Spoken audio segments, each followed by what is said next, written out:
Welcome to Educator.com. In today's lesson, we're going to talk about solving equations by graphing. So I'm going to introduce multiple methods for solving quadratic equations, some algebraically, and this first one is using graphing techniques that we've learned earlier. Okay, first to review that a quadratic equation has the standard form ax squared plus bx plus c equals 0, where a does not equal 0. And the reason a cannot equal 0 is that if it did, this first term would drop out. These are also sometimes called second degree equations. And when we're working on graphing these, we need to make sure that the quadratic equation is in this standard form. So just to give you a couple examples, a quadratic equation could be 2x squared plus 4x minus 3 equals 0. And this is in standard form because notice it says that a, b, and c need to be integers. So I have it in this form, and a, b, and c are integers. Here a is 2, b is 4, and c is negative 3. So it's in standard form. Whereas if you had something like x squared over 3 minus x plus 2 equals 0, this is not standard form, so not standard form, since here a is 1/3, it's not an integer. Okay, now the solutions of quadratic equations, which are often called the roots of the quadratic equations, are the x-intercepts of the graph of the corresponding function. And a quadratic equation can have 0, 1, 2, or 2 real solutions. And these are some concepts that were covered in greater depth in Algebra 1. So just doing a brief review of them here, of the different number of solutions or roots that can occur. Let's first look at an example for a quadratic equation, negative x squared minus 2x plus 3 equals 0. If you're asked to solve that, you need to go about it by graphing the corresponding quadratic function, which would be f of x equals negative x squared minus 2x plus 3. Now, just by looking at this, I see that a is less than 0, a is negative, so I know that I'm going to have a parabola that opens downward, and I'm going to go ahead and find the vertex. And the x value at the vertex is negative b over 2a. So x equals, well, here b is negative 2. So that's negative 2 over 2. A is negative 1, b is negative 2. So this is going to give me 2 times negative 1. Okay, so this is going to give me x equals, that's negative and a negative is a positive. And then I have negative 2, which equals negative 1. So the vertex is at x equals negative 1. So then let's find what the y value is. So that's f of negative 1 equals negative 1 squared minus 2 times negative 1 plus 3. So this equals negative 1 squared is 1. Negative 2, so it's just 2 times negative 1. Let's do it like that, plus 3. Okay, so working our way down, this is going to give me a negative 1.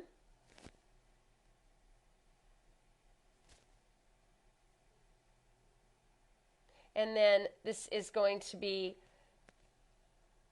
negative 2 times negative 1 plus 2 plus 3. Okay. So this is going to be 3 and 2 is 5, minus 1, that's 4. So the vertex is going to be at negative 1, 4. And I already said that this opens downward, so that is a maximum. So negative 1, 4 is the vertex, and that's a maximum.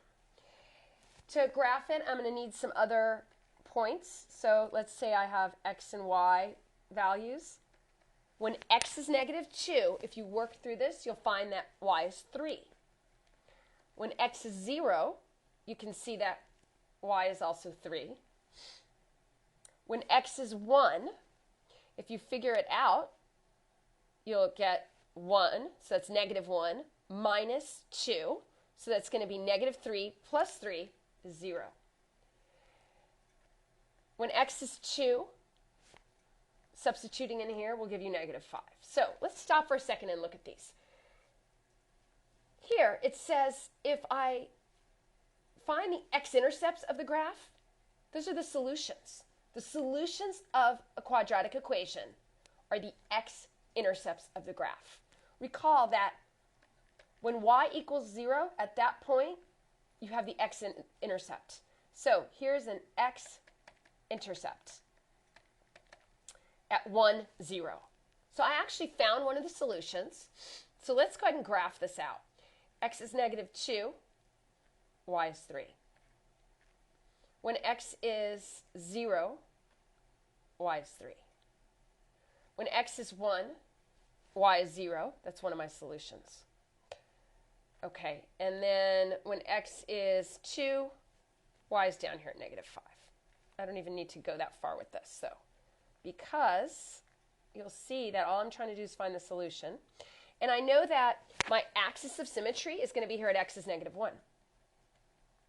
Because of that, because I have an axis of symmetry and I have one solution, I can actually reflect over here to find the other solution. So by using symmetry, I've got my vertex here, I've got my axis of symmetry. If I have a point here, 1, 2 over, I'm going to have another point here at negative 1, 2 over from the x value of this axis of symmetry. So at negative, here I have negative 3, 0. Here I have 1, 0. And these are my two solutions. So solutions are negative 3 and 1. X equals negative 3 and 1. Again, solving by graphing, you graph out the parabola, you find the x-intercepts, and those are the solutions for the quadratic equation. Here I actually had two solutions. However, there can be situations where there are no real solutions. Let's think about when this can occur. Let's say that I found a graph like this. This is my parabola. Well, here's my minimum. This is never going to intersect with the x-axis. So there are no x-intercepts. So there are no real solutions. Okay, or if I had, say, down here, this is never going to intersect with the x-axis. So I have a situation with two real solutions. I have a situation with no real solutions. How about one? Well, think about when that can occur. If the x-intercepts are the solutions, I could have a situation where the vertex is on the x-axis. In that case, there will be one real solution. If the vertex is along the x-axis, if the vertex intersects the x-axis, it's only going to intersect in one place. So only have one real solution, one unique solution, or one real root. So two solutions is your typical situation that you find a lot. However, you may have no real solutions, never intersects, or you may have where you have intersection in only one point, you have only one x-intercept because the vertex is along that x-axis, so one real root. Now, a limitation of graphing is that it's sometimes hard to get an exact solution. If I graph and I find, okay, this is what my parabola looks like, and it intersects right here and right here at x equals negative 4 and x equals negative 2.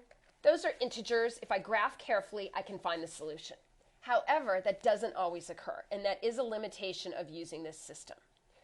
For example, let's say I make a graph and I find this. My parabola has x-intercepts right here. Now, using graphing, I'm not going to be able to just get an exact value for x like here. In this case, the best I can do is to estimate solutions. One of my solution is that x is greater than 2, but less than 3. So I have here that x is greater than 2 and less than 3. My other x-intercept right here is that x is greater than 4, but it's less than 5. So if it turns out that the solutions are not integers, the best you can do is to estimate the solution by determining integers that surround the solution. Here it was 2 and 3, here it was 4 and 5. Okay, solve by graphing. I always take a look at what I have and find the corresponding function,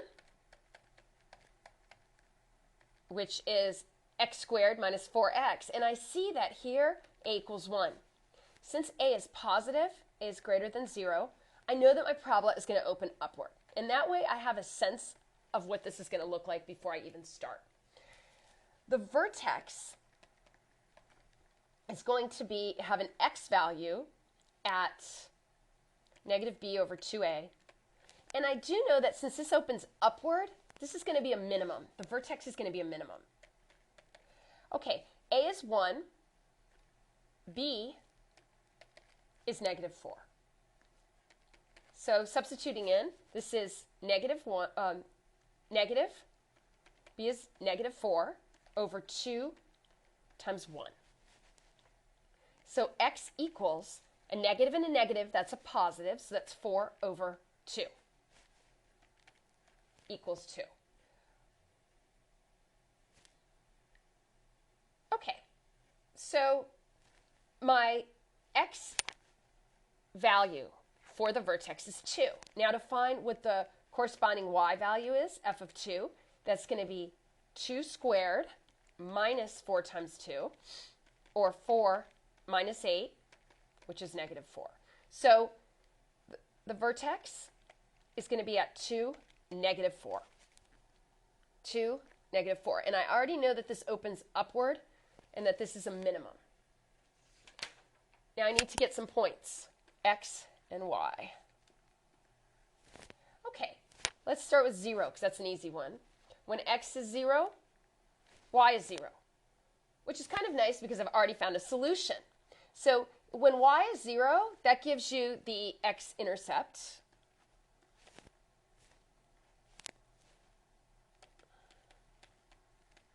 So that is one solution, and I may have another solution. So right now I have one solution. When x is, let's do negative 1. Negative 1 squared would be 1. Negative 4 times negative 1 is, so this is going to give me 1, and then here I have negative 1 times 4 is going to give me negative 4, so this is going to be 1 plus 4, which is going to give me 5. Okay. Now, when x is, let's see, 3, that's going to give me 9 minus 12, so that's negative 3. Okay. How about 4? When x is 4, that's 16, and then that is going to give me minus 4 times 4. So 16 minus 16 is going to give me 0. That's another solution. So I actually found both my solutions, but even if I didn't, I could have just graphed, reflected across, and found that other solution. So let's go ahead and graph this out. 0, 0, negative 1, 5 is up here, 3, negative 3, and 4, 0. I don't even really need to worry about that point. I'm just looking for the solutions, and I found them. Those are the x-intercepts.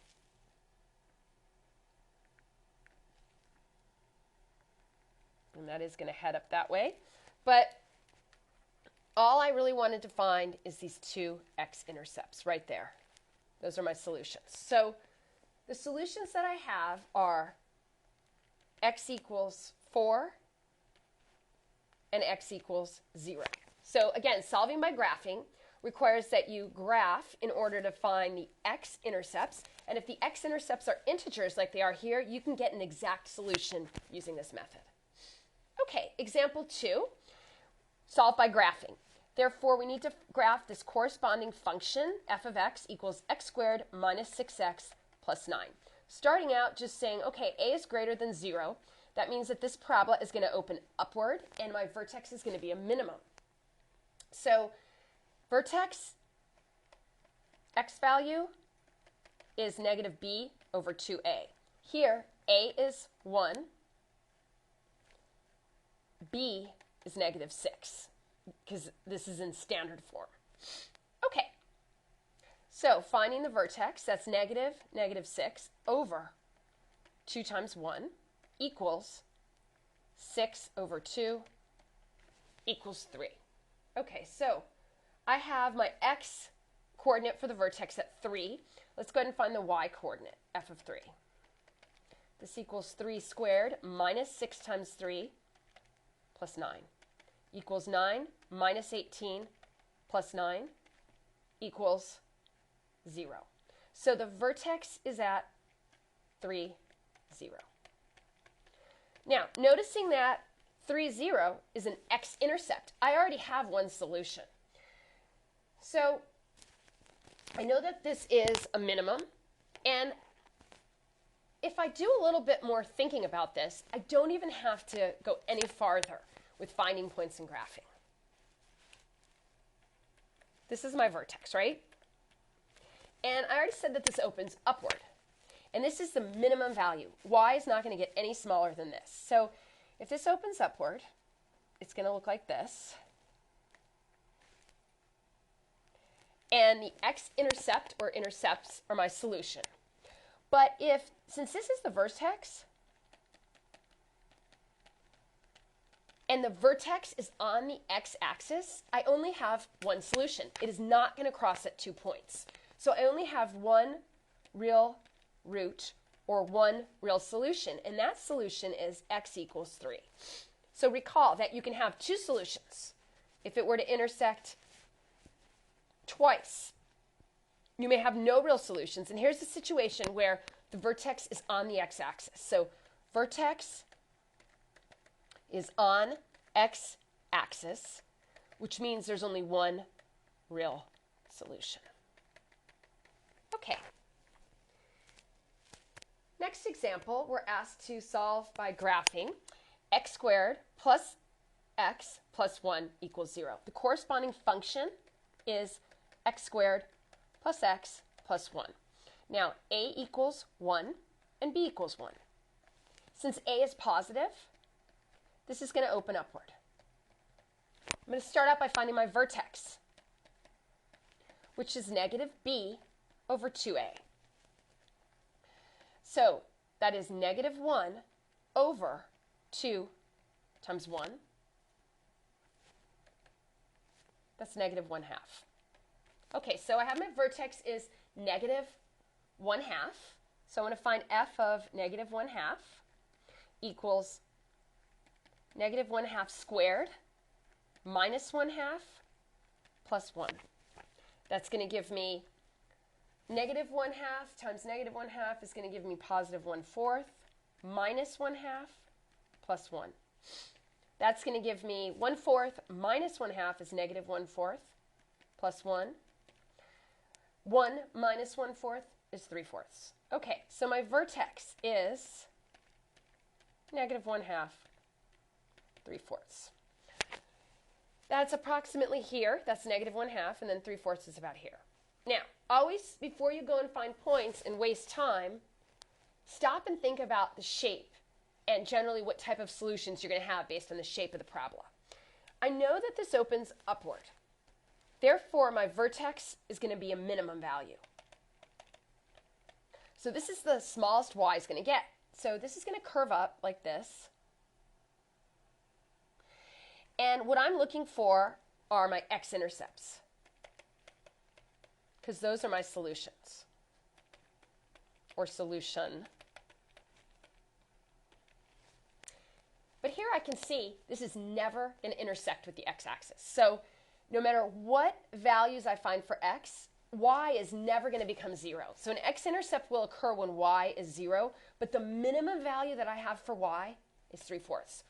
The range is that y is going to be greater than or equal to 3/4. So since y is never going to become 0, this will never intersect with the x-axis, there are no real solutions. So in the last example, we found that there was one real solution because the vertex, the x-intercept was the vertex. And again, I didn't have to waste time graphing out the whole parabola. Same here. So before you find a bunch of x and y values and get an exact graph, stop and think. Do I have one real solution, no real solutions, or two real solutions? And if you have one real solution, all you have to do is find the vertex. If you have no real solutions, you're done. If you have two real solutions, then of course you need to finish out your graphing. Okay, again, solve by graphing. X squared minus 8 equals 0. The corresponding function is f of x equals x squared minus 8. Thinking about standard form, ax squared plus bx plus c. Here, my a value is 1. There's no bx term, and what that tells me is that b must be 0, so it dropped out. Okay, now since a is 1, a is greater than 0, this is going to open upward. And my vertex is going to be have an x value at negative b over 2a. Here, since b is 0, it really didn't matter what a is, because 0 divided by anything is 0.